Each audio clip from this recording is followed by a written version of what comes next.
So the first three, vision, market position, target audience, those are really key to any business. You know, understanding those are really what's going to drive the rest of your strategy.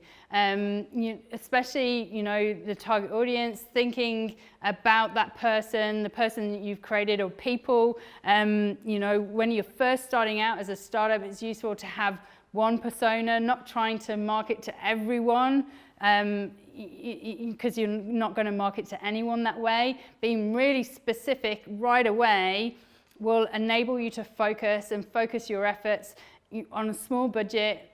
Being really specific helps you really keep that budget manageable, so it doesn't sort of escalate. If you're trying to reach too many people, it'll be a really dispersed message, it won't be personalized, it'll cost you a lot more money. So actually being really super specific is the key there.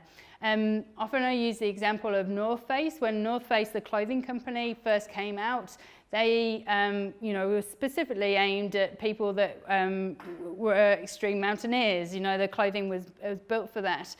Same with Patagonia, that mountaineering was their background. So essentially, you know, the marketing, the messaging, everything that they did was aimed at this type of person, the person that enjoyed that particular sport and needed the clothing to do it. They didn't think about everyone else that was going to wear their clothing. What happened was, on the periphery of the people that were actually engaged in extreme mountaineering were other people that fancied themselves as an extreme mountaineer, and they saw these extreme mountaineers, and they might have gone one weekend, or, you know, once a year, or maybe even once in every 2 years, and so bought the clothing because of that. And then what you had on the periphery of that was other people that saw these other people that wanted to look like extreme mountaineers, and saw them using, you know, wearing North Face clothing, and thought, well, you know, I'll wear North Face clothing, but actually never even ventured on a mountain. And then what you had after that was a periphery of people that didn't even know that North Face clothing was actually aimed at extreme mountaineers, but saw other people wearing the clothing, and so thought it was a good brand. And that's really what you need to think about for your business too. Don't worry about the peripheries. Think about the specifics. Who's going to love what you do? Because, you know, essentially, if you can get those people on board, then other people will come. If you can get systems in place, if you can focus your business on growth through those specific people, then, and rather than trying to sort of you know, disperse your energy to everyone, then those systems in place means that you're marketing to those people. If that's working and you're getting traction, you're getting sales, then you can expand your marketing, you know, out to the peripheries, but it will come. But being super focused is the key. Okay, so then the fourth one, brand, and this is a controversial one because you know, in essence, there are a number of different gurus that say different things. Say, you know, well, 99 Designs, you could just go and get a logo done on 99 Designs. What we mean here for brand isn't necessarily, you know, what you spend on your logos, but it's really what the entity of what your business is. Brand is about visual and verbal communication, so looking good and sounding authentic. But, you know, essentially there should be some consistency in there. And, you know, our aim is to delight our customers. That's the aim, because then they'll do the marketing for us. So what we want to ensure is that there's a consistency in terms of their interaction with our brand. Because what would someone say about your business when they hear your business name but you're not there? You know, essentially your business exists as an entity. And often as startups and startup founders, there's a lot of yourself embedded in the business. But the trick really is to think about what that brand is and what it should look like. If you're a luxury service or product and having a cheap brand, you know, doesn't sit well. So, you know, but if you're selling cheap products, then, you know, you don't necessarily have to spend a lot of money to look luxurious. So your brand should reflect what it is. There should be a consistency in what you look like and the experience someone gets visually with what you represent. So as I say, really for emphasis about that luxury side, if you're trying to sell a product and that's a lot of money, but you don't look very put together, then it's hard to to get that trust in people.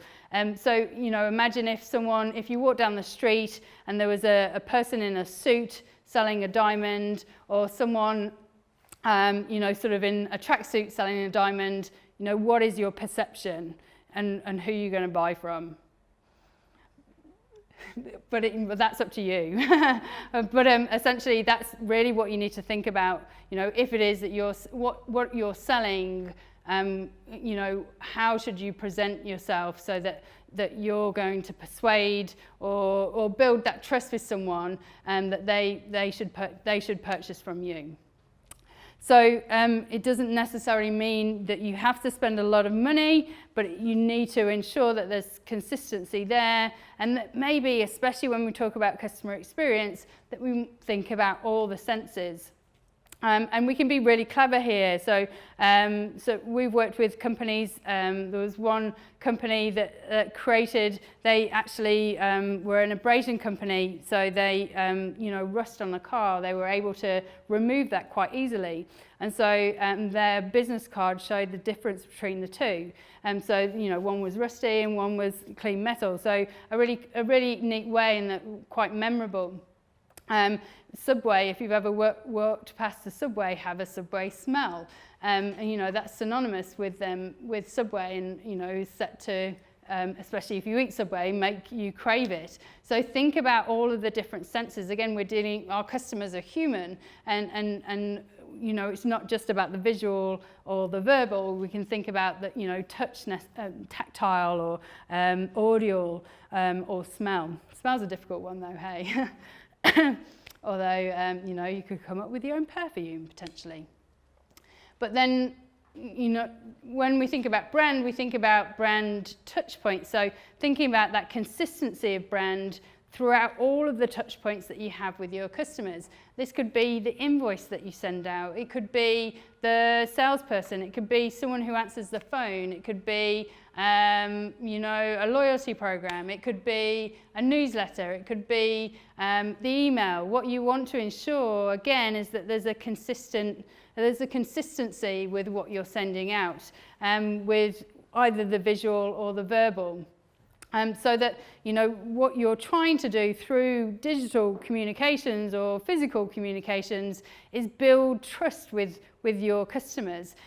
So if we think back to that funnel slide I showed right at the start, the salesperson back in the day was able to build that trust. They were the ones that got on the phone and started to talk people through the sales process.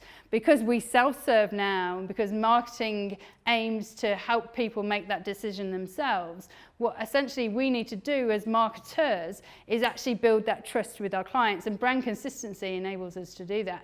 Having that consistency of look and feel and sound helps you build that trust with your customers. And it's really important to think about that sound, how you speak. If you're dealing with corporates, then, the tone of voice that you use in your communication is going to be different than if your target audience is of a younger demographic. Optus changed their tone of voice in their communications a few years ago, and they changed it to their yes logo. And actually now, when you receive a letter from Optus, it's quite informal rather than formal, corporate.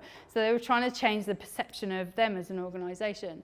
So think about your target audience and how should you speak to them. And if you've spoken to them or gathered insights from them, you can start to understand the types of language that they might use. But there's a certain way of speaking to people so that they feel like you get them and it's resonating with them.